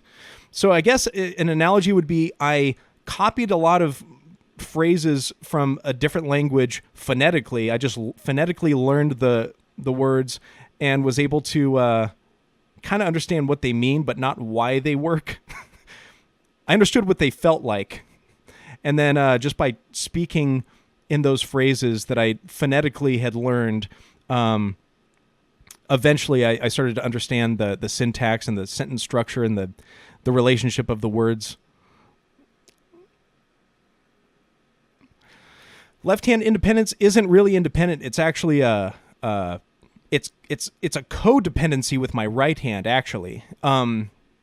It's a dependency. I've just worked out certain patterns where the left hand plays some rhythm and then the right hand plays some rhythm. And a good way to put it is either you're playing something with the left hand or you're playing something with the right hand or you're playing something with both hands at any given time. And just getting that coordination of a certain pattern, that's what gives it that sound. In other words, here, I'll do like Smash Bros.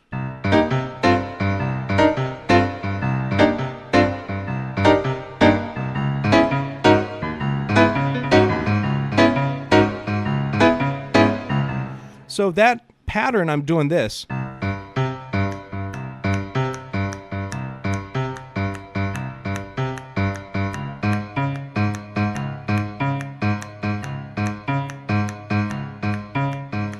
That's a pattern I'm playing, but I've also worked that out to play with the right hand in particular. If I really slow down, this is what I'm actually playing.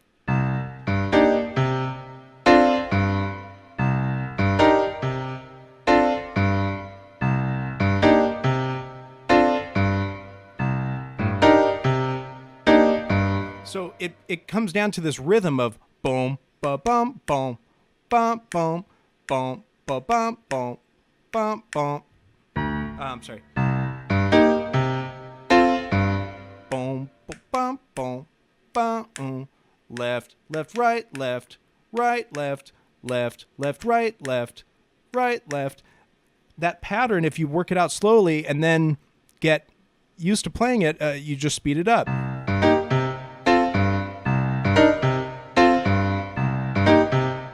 Actually, I got the pattern wrong. On the last beat, both hands play together. On the last note, both hands play together. So it goes like this.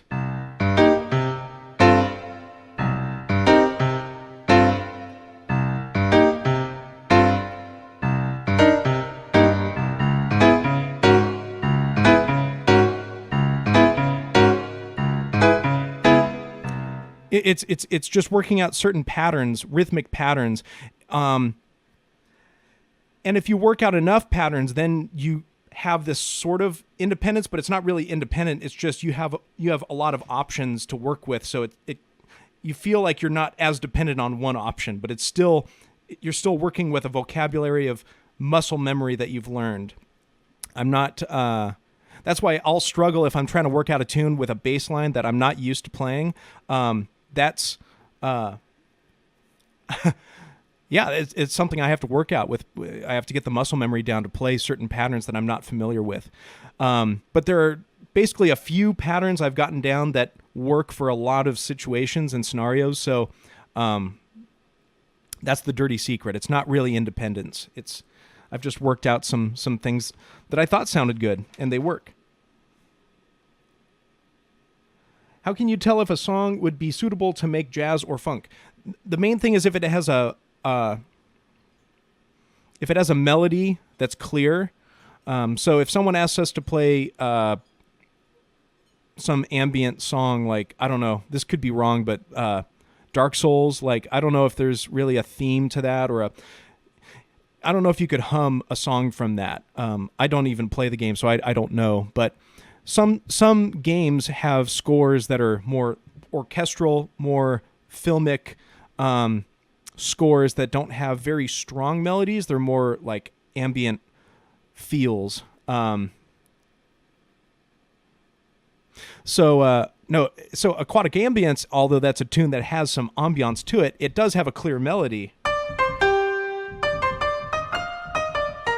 So if there's a part that you can hum, that's pretty much the prerequisite for rearranging a tune. Is if you can hum it, then you can play it, and it could be interpreted to be a video game or be interpreted as a jazz or a funk tune.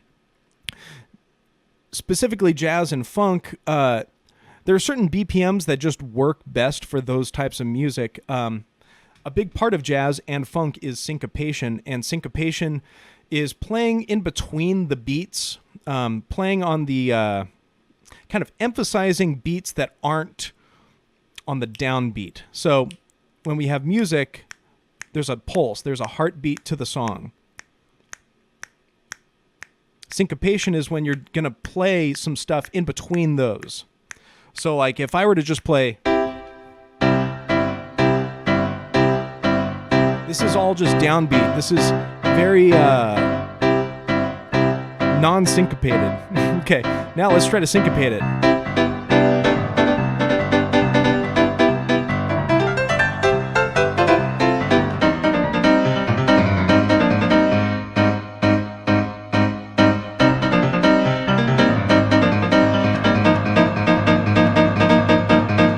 There are certain patterns that I've worked out that Richard T. and Clifford Coulter, I just stole as much stuff as I could from them that I just love the sound of, and those are different syncopated patterns. So with syncopation being a pretty integral part of jazz and funk especially, then what you do is you kind of run into an issue of if the song is too fast such that the downbeats are like this,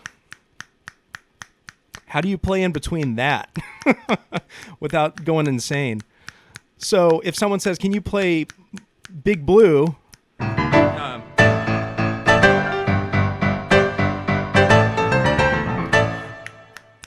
There's not a lot of room in between those beats to syncopate or make it funky. So we don't. We just play it as is because there's not really much you can do to it. Unless if you slow it down. Which we did with Megalovania, because Megalovania is normally...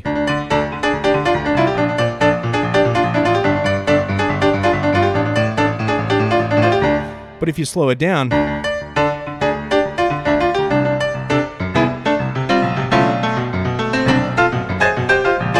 Now you've got room, you've stretched out time to give you some room to do your little syncopations and you can mess with it. You know, it's giving us room to play with it, to deviate.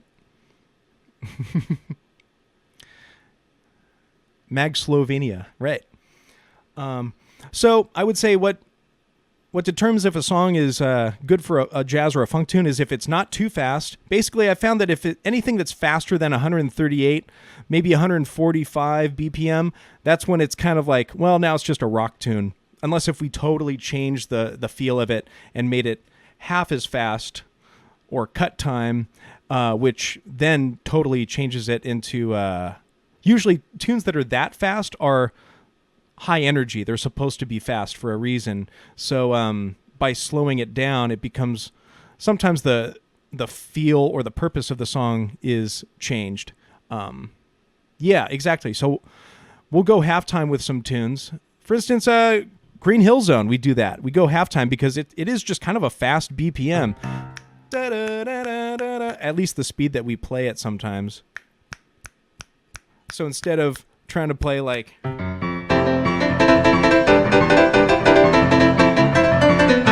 playing a bunch of stuff way too fast and it just sounds frantic and stupid, slow it down.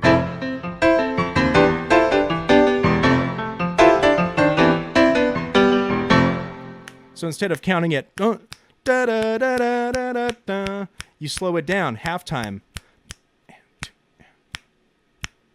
Half as fast.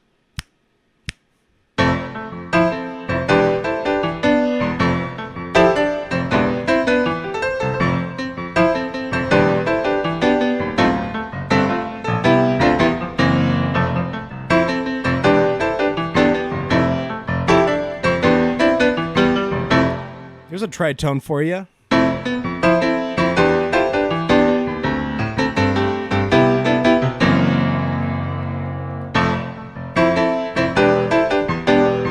Yeah, gotta go slow.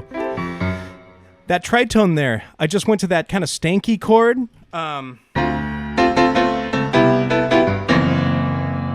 Before going back to the top of it, I was playing the tritone of my destination. So if my destination is to get to an F chord, I could play the 5 of that. Or I could play the tritone of the 5, which is half step up. And you get this cool stuff.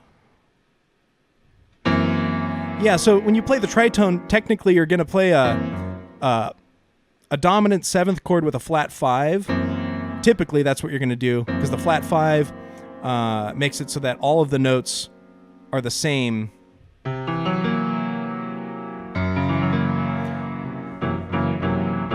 They become the same notes in both situations, in both roots.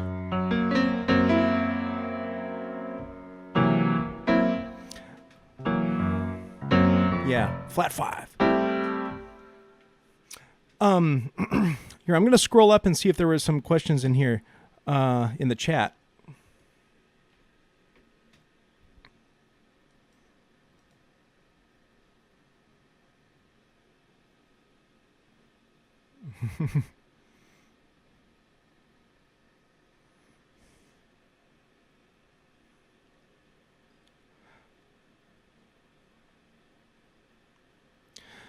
Can I talk about my left-hand bass licks and patterns I went briefly over yesterday on...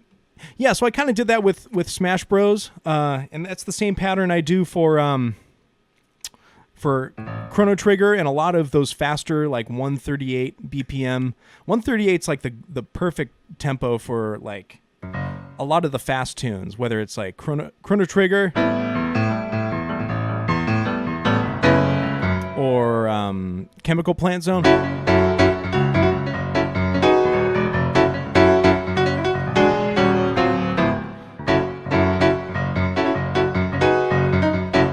A tritone is actually a flat 5, yeah. But same kind of idea. It's related to the 5th. It's just a flat 5. Diminished 5th, augmented 4th, yeah.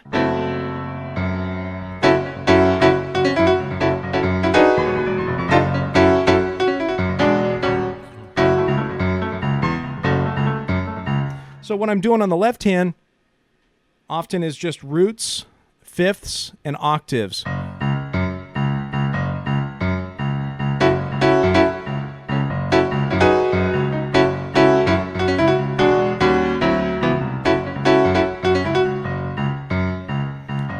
I use this pattern really, really often.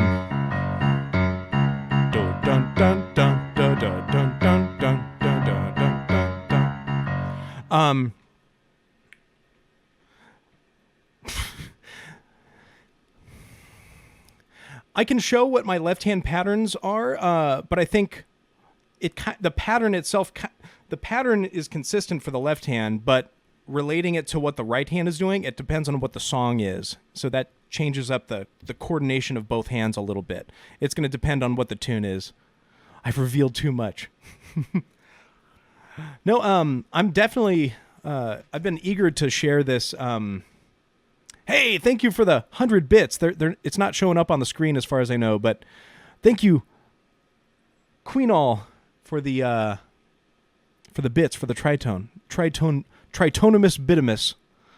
I recognize that left-hand bass and chords and stuff, like my way of playing keyboards, is definitely something unique and niche that I offer, and I'm still trying to figure out what I want to do with that, if I want to make a video series or do some sort of in the very least, I'm open to doing online lessons. That's something that I'm definitely interested in doing more of. So if anyone's interested in taking lessons, you can hit me up. My social media and my website is down there, Gwobs on Twitter, YouTube, Instagram, Facebook, or you can go to gwobs.com, and that's where you can also go to robbiebenson.com, but they both point to the same thing. You can email me, and we can do some lessons. Yeah!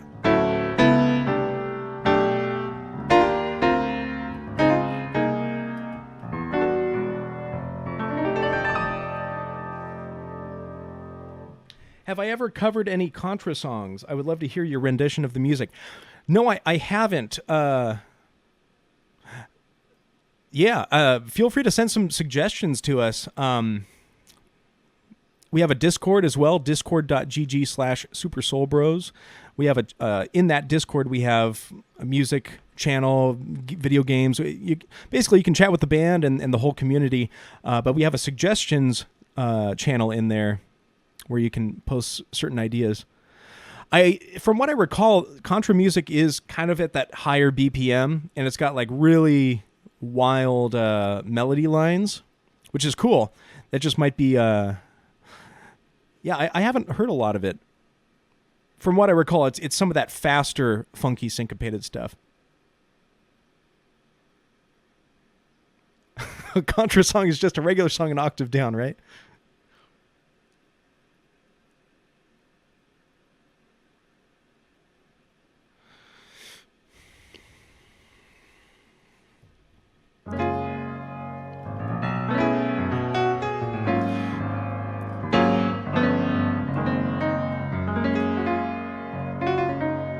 So I guess maybe to bring all of these different tangents that we've talked about, kind of bring it back to the idea of arranging a video game tune. Arranging is really just kind of recomposing, because when you compose a song from scratch, you're really just using all of the different vocabulary that you've learned of music. So you're just kind of rearranging things that you've absorbed, that you've learned. So there's nothing new under the sun. So rearranging an existing tune, depending on how far you remove it from there, you're going to pull more from your own vocabulary. But in a way, it's composing. It's putting a tune together in your own way.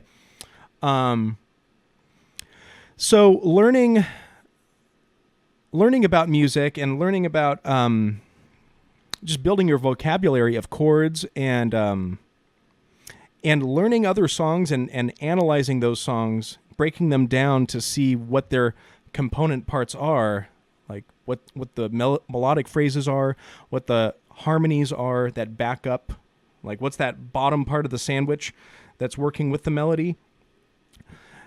The more of that kind of stuff you analyze and take away from other songs, you can apply those to other tunes when you're rearranging them. Play more organ. I want to hear the Leslie spin. Yeah, I should get the organ set up here. It is set up. I should just do a designated stream for that.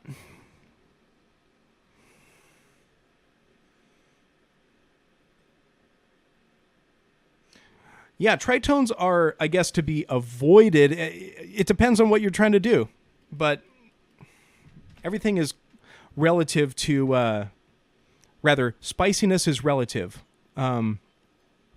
Stankiness is relative. It wouldn't be fun to listen to something if it was just too vanilla the whole time.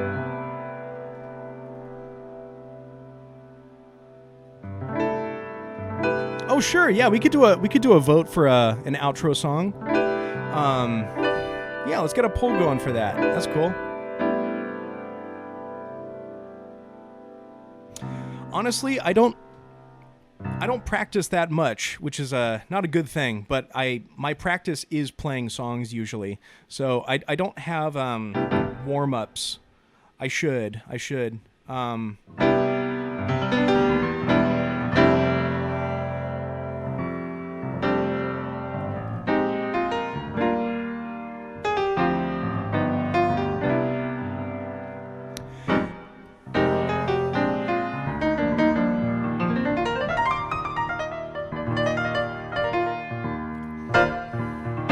All right, the mods are suggesting we get some tune going here. Yeah, that's a good idea.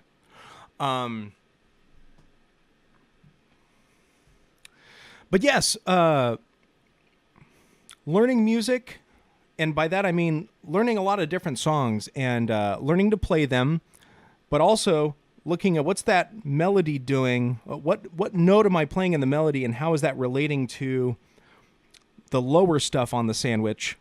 In other words, how does this melody note sound when it's against this bass note or these harmony notes? What does that sound like? And if you like the way it sounds, look at what it's doing and look at what that melody note is in relation to the chord. And I can explain how to do that more at another time. But the more you can analyze music that way, you're going to start to build a vocabulary of memes and feels, things that feel a certain way, and you can use those when you're rearranging a song.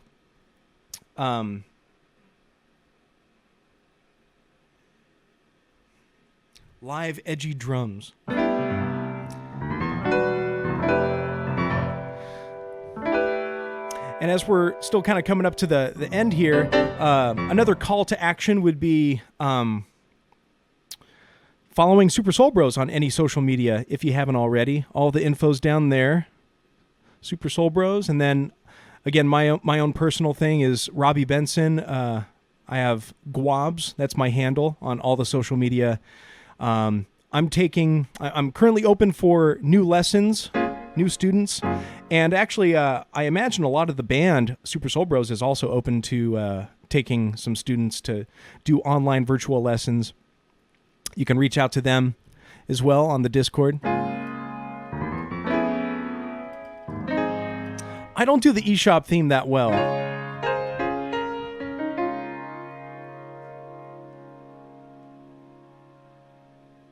Ooh.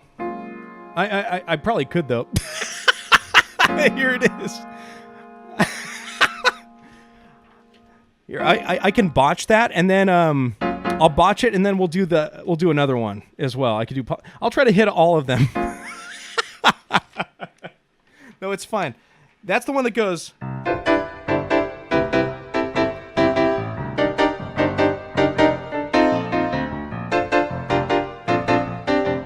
I think that's it.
Feel free to throw some more ideas in the chat. I'll do a little medley here. I'll take it out like how Clifford would at his shows.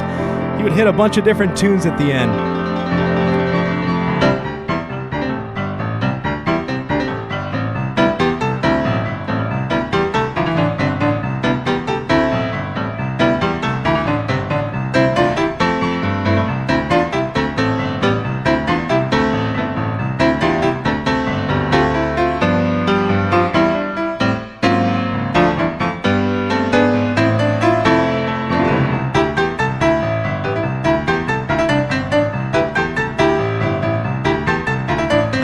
Movie maker.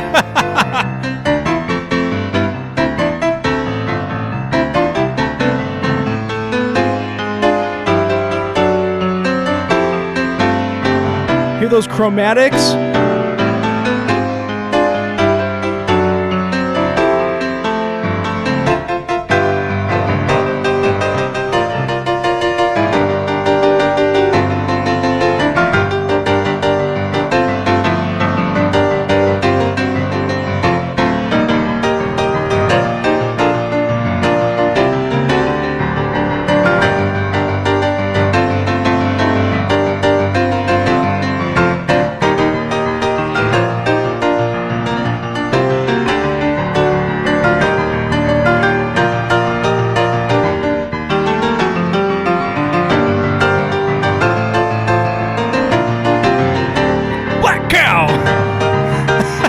That's my favorite Pokemon, Black Cow.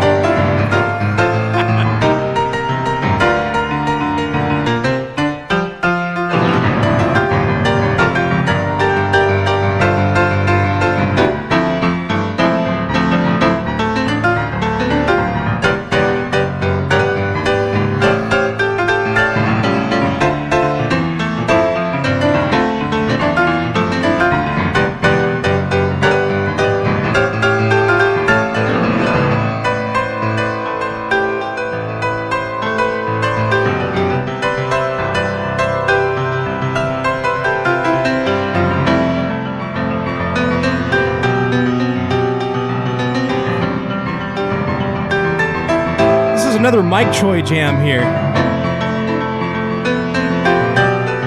I remember us learning this in the hotel room at PAX.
Somebody once told me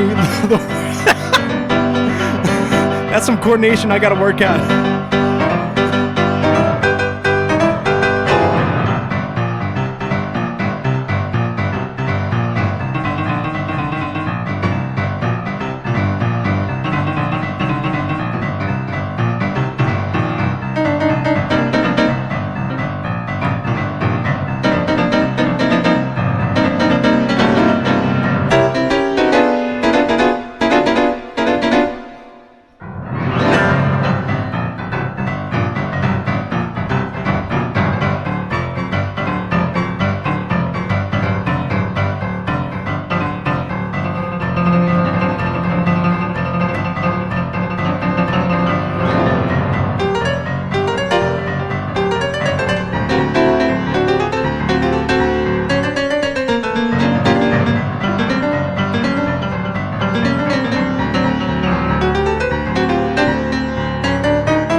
George Arnold.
All right, there we go. We finally got home.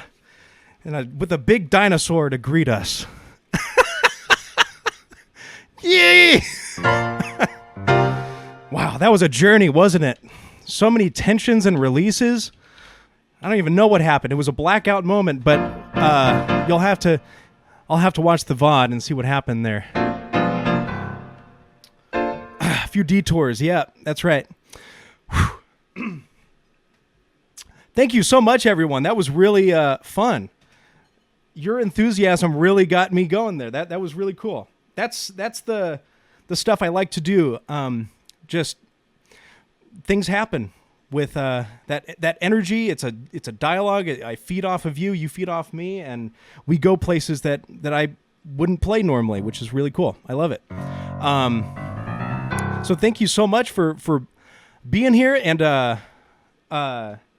humoring my trying to articulate musical ideas. If you're interested in taking lessons, hit me up, gwobs.com or Gwobs on social media.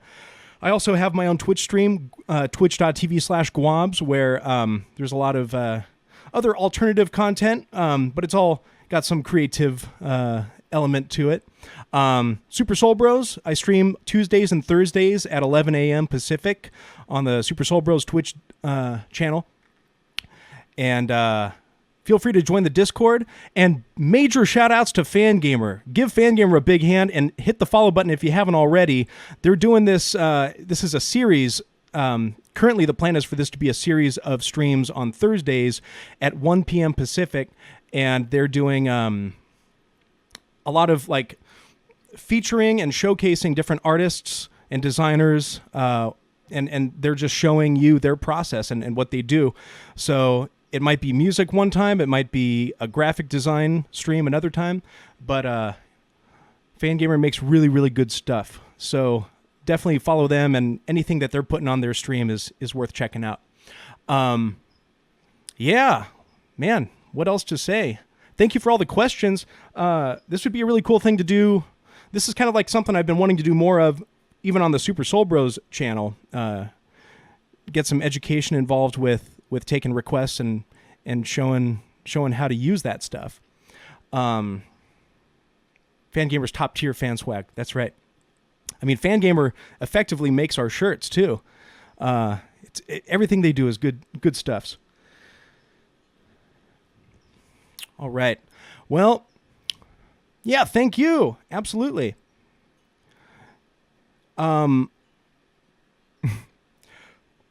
Keep hydrating. That's right.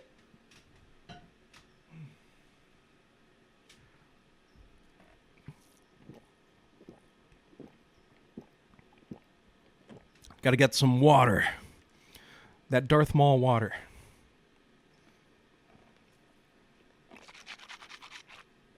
Yeah, really, I can't overemphasize. Hit follow for Fangamer so that way you can be notified when they're doing more streams like this. Yeah, all the call to action. You can follow everyone. It's pretty easy to find us if you dig what you just witnessed there. Lit Fam Gamer. That's right, Lit Fam. It's so lit fam. Cool. All right, well, I don't really have a proper ending scene to cut to, but I think we'll just... You know what we should do, and I'll let the mods do this. Y'all should raid someone if you want. Bring this group of people to go watch some other streamer if there's someone that you're fond of that you want to bring the crew to. But that would be something in the hands of the mods if they feel so inclined. But otherwise, I can just end the stream here. Mike, get on! That's right, Mike Choi, get up there. You should. My vote's for Mike. If you can get Mike up there. Oh, Doug Perry's good. Yeah. Okay, play the pre-roll vid. Okay, we actually didn't quite get through all of it anyway, so we can I can just hop back to that and get some more pre-roll going. Cool. Well, thanks again, everybody. I've been Robbie Gwobs Benson, and it's been a real pleasure. Thank you for this opportunity, Fangamer, and yeah, hope to do it again soon. We'll see y'all soon. I'm going to have to cut to a thing real quick, and then we'll hop back to the pre-roll. We'll see you next time. Bye!